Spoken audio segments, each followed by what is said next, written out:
অনেকের কাছে পেট্রোডলার কেবল একটি অর্থনৈতিক তাত্ত্বিক শব্দ মনে হতে পারে, কিন্তু এটাই আমেরিকার সামরিক ও বৈশ্বিক শক্তির মূল ভিত্তি। যুক্তরাষ্ট্র ও ইসরায়েল যখন ইরানের ওপর হামলার ছক কষছে, ঠিক তখনই তেহরান চালল তার সবচেয়ে বিপজ্জনক চাল। কোনো মিসাইল নয়, ড্রোনও নয়, কেবল একটি বাক্য, যা কাঁপিয়ে দিয়েছে ওয়াশিংটনের ক্ষমতার মসনদ। ইরান ঘোষণা করেছে হরমুজ প্রণালী দিয়ে তেলবাহী ট্যাঙ্কার চলাচল করতে দেবে, তবে ডলারে নয়। তেলের দাম পরিশোধ করতে হবে চীনের মুদ্রা ইউয়ানে। এটি কেবল একটি বাণিজ্যিক সিদ্ধান্ত নয়, এটি আমেরিকার 50 বছরের একচ্ছত্র আধিপত্যের ওপর সরাসরি আঘাত।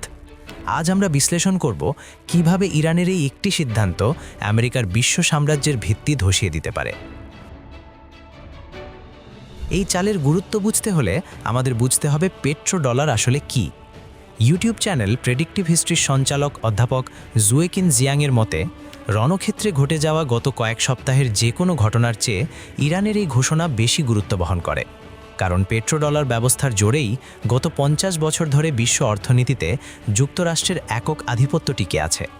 এই ব্যবস্থার কারণেই আমেরিকা এমন পরিমাণ ঘাটতি বাজেট নিয়ে চলতে পারে, যা অন্য যে কোনো দেশকে দেউলিয়া করে দিত। যুদ্ধে ট্রিলিয়ন ডলার ব্যয় করার পরেও ডলার এখনও বিশ্বের প্রধান মুদ্রা, কারণ বিশ্বের প্রতিটি দেশের তেলের জন্য ডলারের প্রয়োজন হয়। এই ব্যবস্থাটি ধ্বংস বা ক্ষতিগ্রস্ত হলে আমেরিকার বিশ্ব শক্তির ভিত্তিও ধসে পড়বে, আর ইরান ঠিক সেখানেই একটি ঢিল ছুড়ে দিয়েছে। এই ব্যবস্থা কিভাবে চালু হলো? এর জন্য আমাদের ফিরে যেতে হবে 1971 সালে। তার আগে ডলারের মান সরাসরি স্বর্ণের সঙ্গে যুক্ত ছিল, কিন্তু প্রেসিডেন্ট রিচার্ড নিক্সন সেই ব্যবস্থা বন্ধ করে দেন। স্বর্ণভিত্তিক নিশ্চয়তা উঠে যাওয়ার পর প্রশ্ন উঠল, তাহলে ডলারের ওপর কেন মানুষ ভরসা রাখবে? সমাধান এলো মধ্যপ্রাচ্য থেকে। 1974 সালে বিশ্বজুড়ে তেল সংকটের মধ্যে যুক্তরাষ্ট্র সৌদি আরবের সঙ্গে একটি ঐতিহাসিক চুক্তি করে। শর্ত ছিল, সৌদি আরব তাদের সমস্ত তেল শুধুমাত্র ডলারে বিক্রি করবে এবং বিনিময়ে আমেরিকা তাদের পূর্ণ সামরিক সুরক্ষা দেবে। পরে ওপেকভুক্ত দেশগুলো সেই পথ অনুসরণ করে, ফলে বৈশ্বিক তেল বাণিজ্য ডলারে স্থানান্তরিত হয় আর জন্ম নেয় পেট্রোডলার ব্যবস্থা, যা বদলে দেয় পুরো পৃথিবীকে। অর্থনীতির চাকা সচল রাখতে তেল ছাড়া গতি নেই, আর চীন, জাপান, ভারত কিংবা জার্মানি তেল কিনতে সবারই লাগে ডলার। ফলে বিশ্বজুড়ে মার্কিন ডলারের এক বিরাট ও কৃত্রিম চাহিদা তৈরি হয়।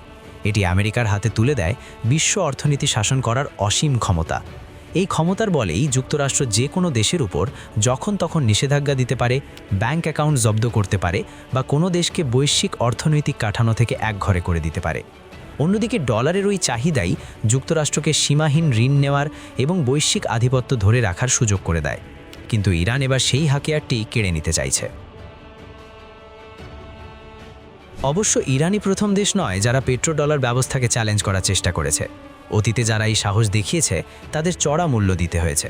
2000 সালে ইরাকের সাদ্দাম হোসেন ঘোষণা দেন তিনি তেল বিক্রির দাম ডলারে নয় ইউরোতে নেবেন। 3 বছর পর যুক্তরাষ্ট্র ইরাকে হামলা চালায়, সাদ্দাম ক্ষমতাচ্যুত হন এবং ইরাকের তেল বাণিজ্য আবার ডলারে ফিরে আসে। লিবিয়ার নেতা মুয়াম্মার গাদ্দাফিও তেল বাণিজ্যের জন্য স্বর্ণভিত্তিক একটি প্যান আফ্রিকান মুদ্রার প্রস্তাব করেছিলেন। 2011 সালে যুক্তরাষ্ট্র নেতৃত্বাধীন ন্যাটো অভিযানে তিনি নিহত হন এবং তার সেই প্রস্তাবটিও সেখানেই শেষ হয়ে যায়। এই ইতিহাস প্রমাণ করে পেট্রোডলারের সুরক্ষায় আমেরিকা কতটা নৃশংস হতে পারে। কিন্তু এবার পরিস্থিতি ভিন্ন। ইরান একা নয়, তার পেছনে রয়েছে বিশ্বের দ্বিতীয় বৃহত্তম অর্থনীতি চীন। ইরান যদি চীনের সাথে মিলে পেট্রোডলারের বিকল্প হিসেবে পেট্রো ইউয়ান বা অন্য কোনো ব্যবস্থা চালু করতে পারে, তবে পৃথিবীব্যাপী আমেরিকার যে একচ্ছত্র আধিপত্য তা নিশ্চিতভাবেই হুমকির মুখে পড়বে। এটি কেবল ডলারের পতন নয়, বরং মার্কিন সাম্রাজ্যেরই সূর্যাস্ত ডেকে আনতে পারে।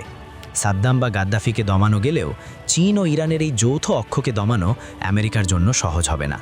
মধ্যপ্রাচ্যে আমেরিকার এই পরাজয় কি বিশ্ব ব্যবস্থায় এক নতুন মেরুকরণ তৈরি করবে? আপনাদের কি মনে হয়, আমেরিকার এই একচ্ছত্র আধিপত্য কি সত্যিই শেষ হতে চলেছে?